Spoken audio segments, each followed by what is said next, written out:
Curso de Metodologias Ativas da UFRN. Apresentação de vídeo. Vilma, Edilberto e Betânia. Hoje nosso trabalho é como parte das tarefas dentro do curso de Metodologia Ativa. Vamos falar sobre transformação digital. Quando entramos no que diz respeito ao uso de tecnologia, as instituições de ensino se encontram em estágios diferentes.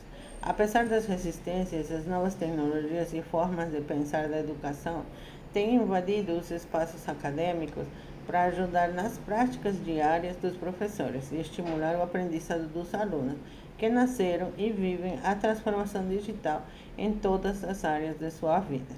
Hoje, as crianças já nascem dentro desse período tecnológico.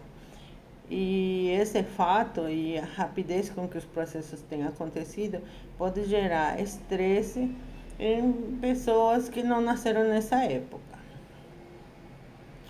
Para tentar entender todo esse processo, se fala de ondas de inovação.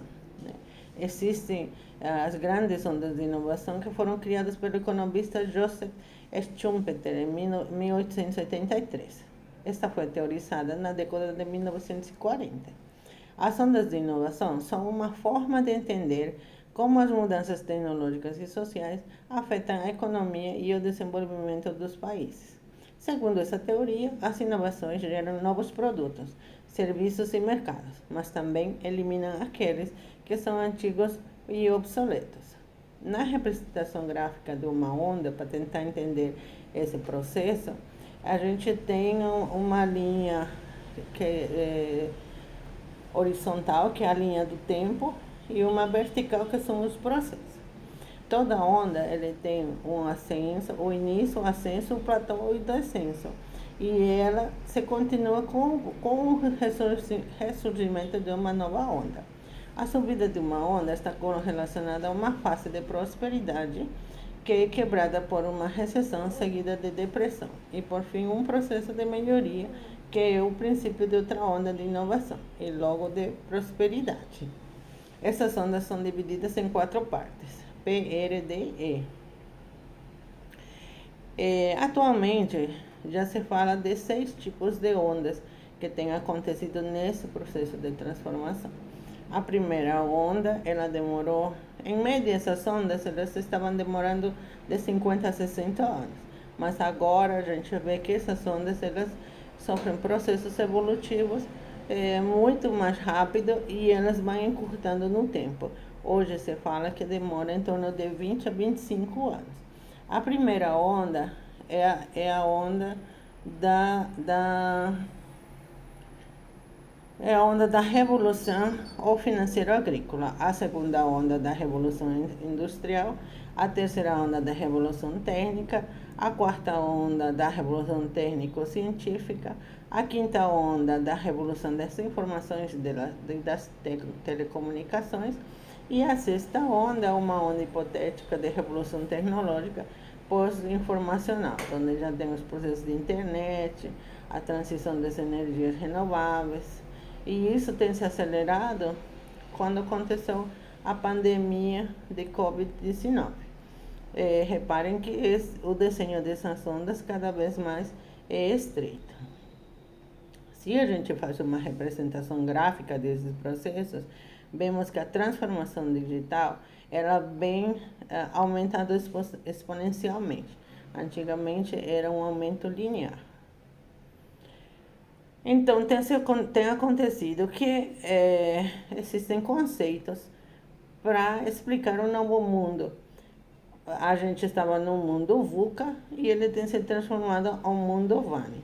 Essas são letras do inglês, né, bem provenientes do inglês. O VUCA está caracterizado por ser um processo volátil, uma velocidade de transformação um pouco longa. Ele era incerto, soluções não atendiam mais às exigências da sociedade do período que estava sendo evoluído. Esse era um período complexo de conectividade com algumas deficiências, as pessoas ainda estavam tentando entender. Ele é um processo ambíguo, difícil de identificar o que estava certo e errado. Aí a gente foi para o mundo Bani.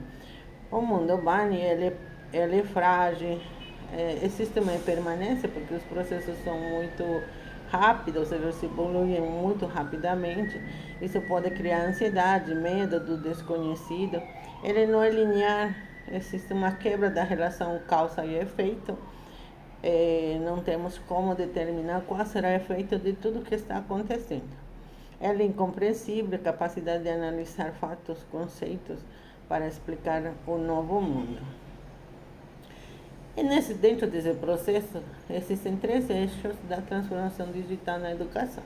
Um eixo que são as tecnologias, todas essas mídias, todos os aplicativos que a gente tem à mão. O capital humano, que seria o aluno, quanto ele conhece de toda essa tecnologia, quanto ele é capaz de desenvolver, quanto ele é capaz de usufruir dessas tecnologias, alencado a um modelo educativo, que ele tem que ser adaptado à presente realidade. Então, dentro disso, a gente pode analisar que na sala de aula, antigamente, sem tecnologia, o professor representava o detentor do conhecimento, onde ele se colocava num lugar alto, no púlpito, e os alunos prestavam atenção àquilo que ele estava explanando. Nessa imagem a gente pode ver alunos que estão olhando para o professor muito atentamente, pegando algumas anotações, lendo o livro, e outros simplesmente dormindo ou não prestando atenção, né? Com a tecnologia, esse processo tem sido totalmente modificado, onde o professor ele está muito mais conectado com os alunos e os alunos botam mão da tecnologia. Assim como antigamente, a gente também pode ter essa disparidade em relação a quanto o aluno tem interesse, né? Porque embora ele esteja botando mão de tecnologias, eles podem estar em aplicativos de jogo, em redes sociais, enquanto o professor está prestando atenção a outros alunos que assim o requerem. O que vai acontecer nesse processo educativo, a gente só vai saber no futuro.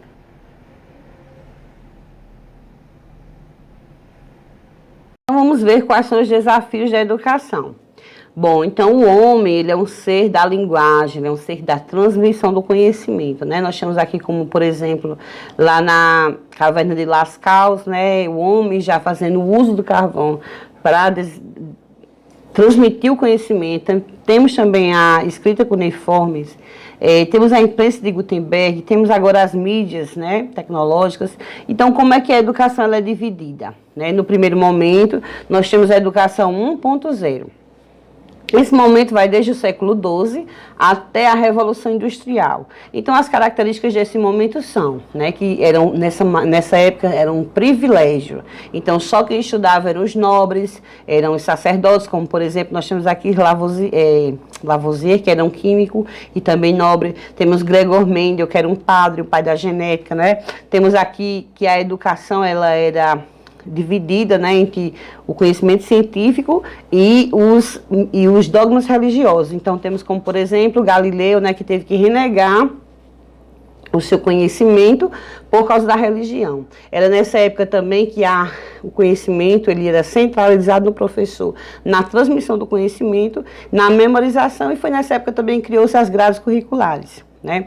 Então, já na educação 2.0 era o quê? Era a preparação para as fábricas, né? Nessa época era uma educação mais passiva, foi nessa época também que abrangeu o maior número de pessoas, a educação era centralizada no trabalho, na qualificação, era padronizada, né? Existia uma padronização de roupas, de idade, de ritmo de aprendizagem, era também mecanizada, memorizada, as aulas eram expositivas, existia uma dificuldade da conexão entre o conhecimento das escolas, né, e a realidade do mundo.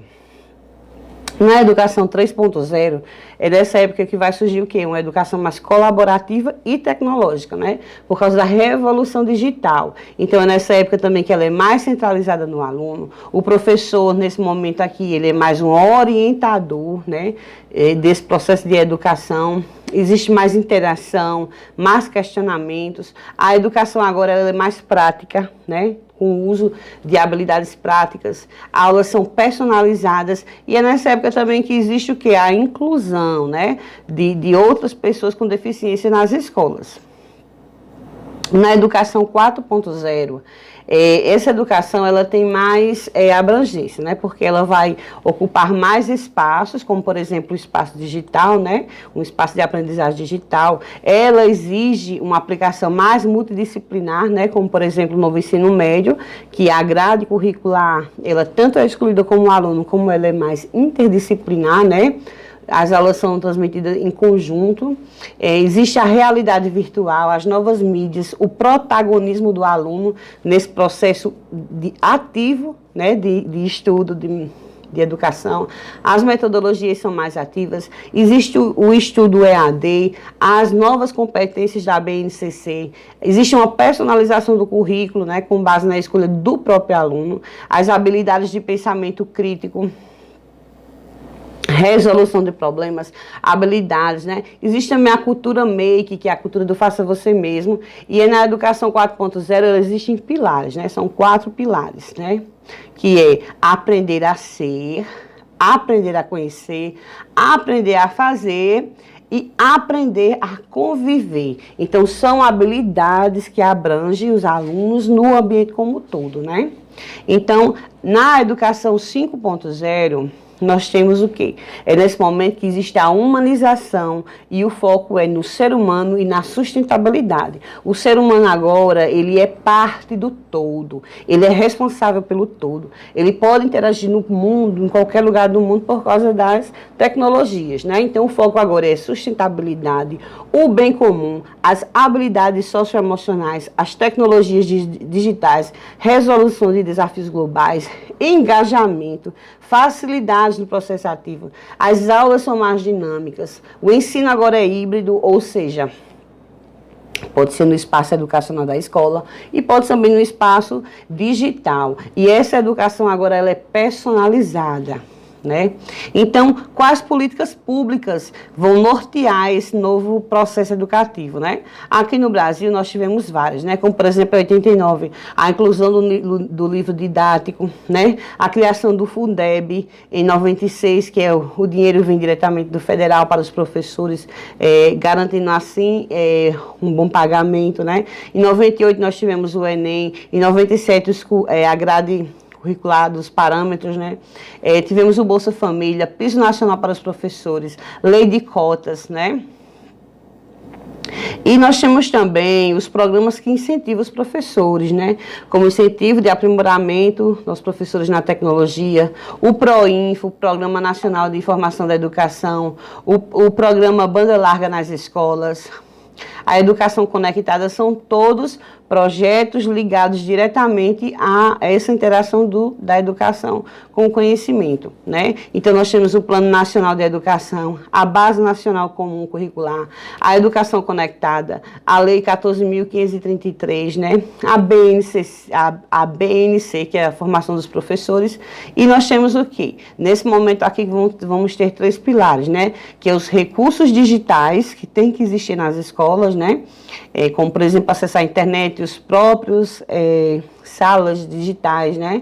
A formação de professores e gestores, uma qualificação para os profissionais e a infraestrutura, né? Que é a infraestrutura que possibilita que essa tecnologia chegue em cada estudante.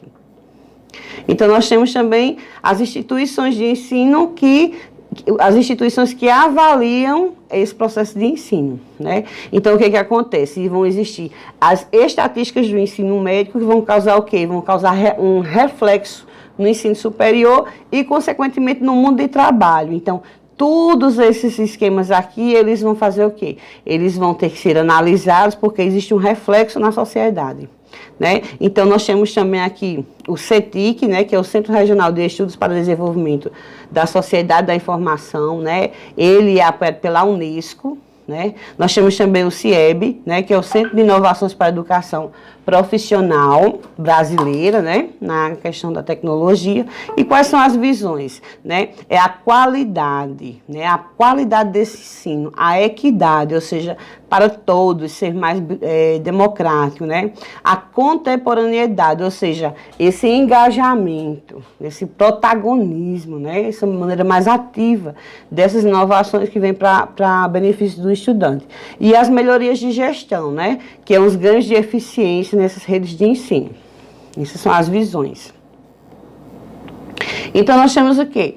A educação tem muitos desafios, né? Que também inclui o desafio dos professores, nesta formação dos professores, né? Porque existe um desajuste nas informações, desenvolvimento das habilidades fundamentais para o século XXI. Olá, eu sou Edilberto, aluno da UFRN no curso de pós-graduação em Metodologias Ativas de Aprendizagem.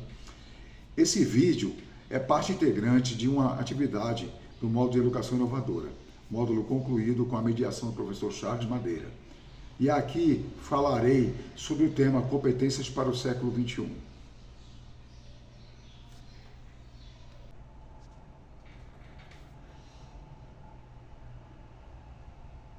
E para iniciarmos a nossa reflexão a essa provocação, já temos embasamento desde a nossa formação escolar sobre os primeiros grupos humanos, sobre a sociedade 1.0, período que evoluímos do isolamento, da loca, para o nomandismo em grupos que coletavam e caçavam. Ou seja, a humanidade, a partir do estímulo do meio que vivia, mesmo que de forma rudimentar, desenvolveu habilidades para a criatividade. Houve aprendizagem, munidos de técnicas e ferramentas, tecnologias como a faca, a lança, isso para garantir a necessidade básica, sobreviver.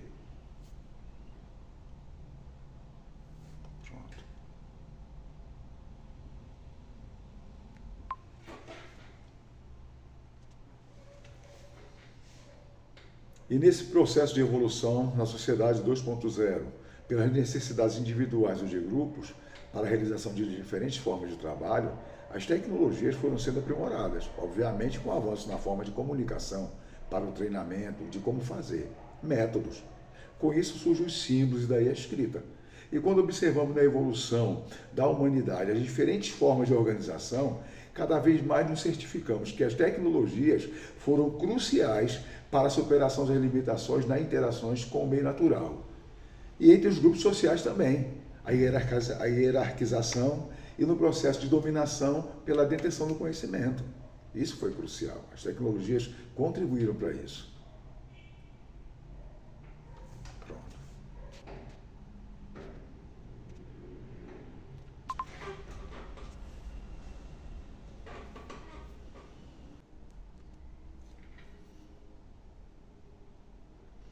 E a detenção, a apropriação do conhecimento entre as denominadas sociedade 1.0 e 5.0 resultou numa série de transformações da sociedade 3.0, sociedade das revoluções das máquinas.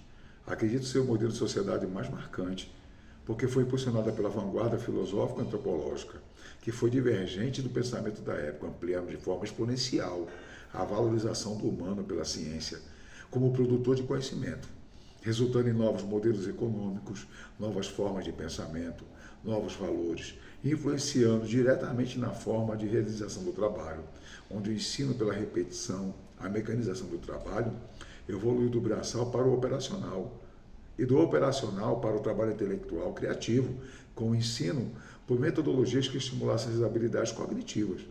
Entre todas as sociedades até aqui comentadas, pode-se destacar como uma precursora na valorização das habilidades cognitivas, dos métodos e da criatividade.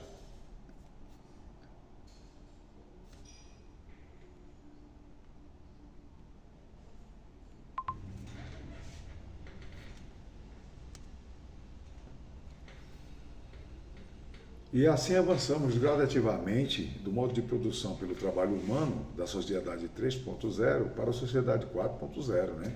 Os setores de serviços impulsionados pela internet, pela conectividade global e pela automação dos meios de produção. Com toda essa evolução tecnológica, principalmente a partir da segunda metade do século XX, já se percebe a necessidade de uma releitura do novo modelo de sociedade, que passou do consumismo analógico para o digital, e que no futuro bem próximo já viria a se tornar virtual.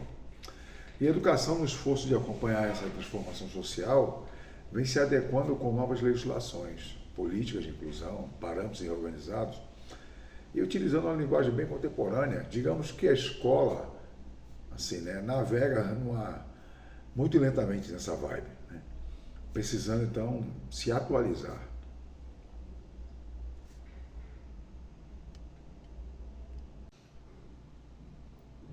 E essa lentidão prejudica o desenvolvimento de métodos com técnicas mais adequadas e atrativas. Faço aqui um destaque às metodologias ativas de aprendizagem, que não são emergentes na educação, né? Mas proporcionam uma intervenção pedagógica mais adequada aos dias atuais, principalmente quando adaptadas com o uso de novas tecnologias, com acesso à internet, estimulando o engajamento pela ludicidade dos desafios propostos.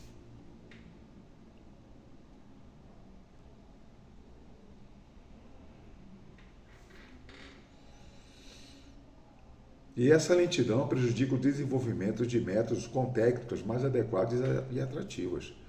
Faço aqui um destaque às metodologias ativas de aprendizagem, que não são emergentes na educação, mas proporcionam uma intervenção pedagógica mais adequada aos dias atuais, principalmente quando adaptadas com o uso de novas tecnologias, com acesso à internet, estimulando o engajamento pela ludicidade, né, dos desafios propostos.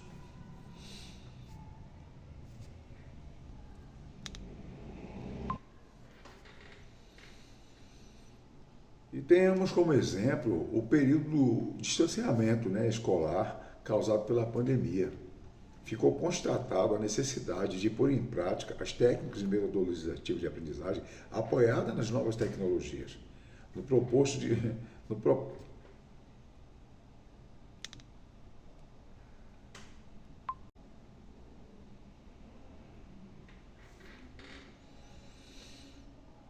E essa lentidão prejudica o desenvolvimento de métodos com técnicas mais adequadas e atrativas. Faço aqui um destaque às metodologias ativas de aprendizagem, que não são emergentes na educação, mas proporcionam uma intervenção pedagógica mais adequada aos dias atuais, principalmente quando adaptadas com o uso de novas tecnologias, com acesso à internet, estimulando o engajamento pela ludicidade, né, dos desafios propostos. E a constatação surgiu no período de distanciamento social causado pela pandemia. Ficou constatada a necessidade de pôr em prática as técnicas das metodologias ativas de aprendizagem, apoiadas nas novas tecnologias, no propósito de construir com solidez uma educação inovadora, que prepare os indivíduos para o século XXI, com competências voltadas à garantia e manutenção da boa qualidade de vida, em todos os aspectos.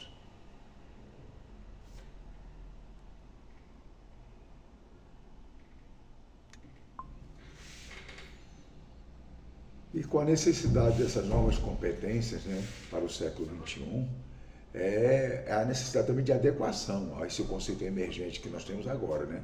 A sociedade 5.0, uma sociedade onde se vislumbra uma sociedade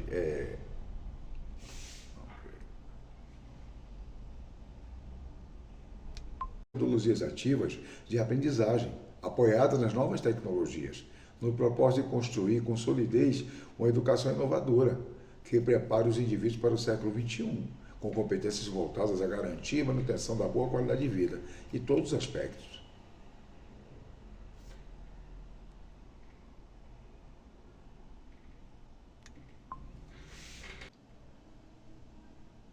E nessa perspectiva de desenvolver essas competências necessárias, né, para o século XXI, surge aí esse conceito de emergência, sociedade 5.0, né? Onde se vislumbra uma sociedade colaborativa, né? Com tecnologia digital, um conjunto de sistemas inteligentes e autônomos, a conexão em massa, né? Interagindo, né? Com esses sistemas inteligentes e uma sociedade voltada basicamente para o trabalho intelectual na resolução de problemas, né? E benefício da melhoria da qualidade de vida para a sustentabilidade. Esse é o novo conceito de sociedade que está aí se discutindo, a sociedade 5.0. Então, essas competências para o século XXI ou seja, a gente tem que instrumentalizar os novos indivíduos para que eles se adequem a esse novo conceito de sociedade.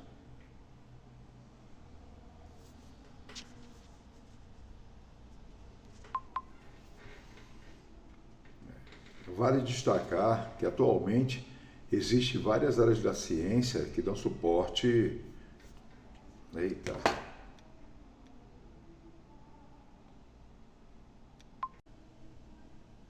E nessa perspectiva de desenvolver essas competências necessárias, né, para o século XXI, surge aí esse conceito de emergência de sociedade 5.0, né, onde se vislumbra uma sociedade colaborativa, né, com tecnologia digital, um conjunto de sistemas inteligentes e autônomos, a conexão em massa, né, interagindo, né, com esses sistemas inteligentes e uma sociedade voltada basicamente para o trabalho intelectual na resolução de problemas, né, e benefício da melhoria da qualidade de vida para a sustentabilidade. Esse é o novo conceito de sociedade que está aí se discutindo, a sociedade 5.0. Então essas competências para o século XXI ou seja, a gente tem que instrumentalizar os novos indivíduos para que eles se adequem a esse novo conceito de sociedade.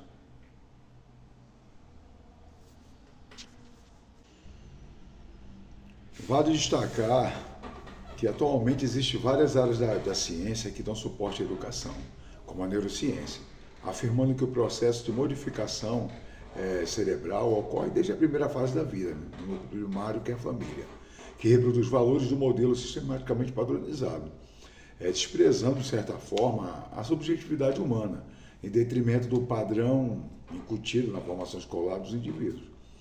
Porém, muito já se discute, divergindo da visão restrita do tecnicismo, ampliando a visão das habilidades humanas, além da necessidade para o trabalho. Discute-se o mundo do trabalho para a vida.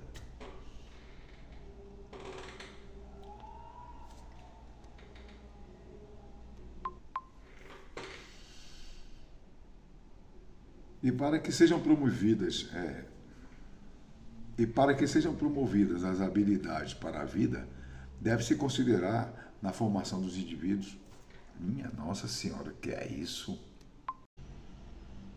Vale destacar que atualmente existem várias áreas da ciência que dão suporte à educação, como a neurociência, afirmando que o processo de modificação cerebral ocorre desde a primeira fase da vida, no núcleo primário, que é a família, que reproduz valores do modelo sistematicamente padronizado, desprezando, de certa forma, a subjetividade humana, em detrimento do padrão incutido na formação escolar dos indivíduos. Porém, muito já se discute, divergindo da visão restrita do tecnicismo, ampliando a visão das habilidades humanas, além da necessidade para o trabalho. Discute-se o mundo do trabalho para a vida.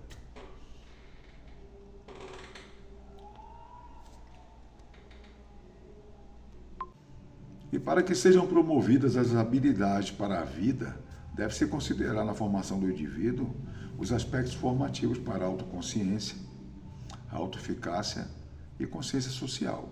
Isso é muito importante.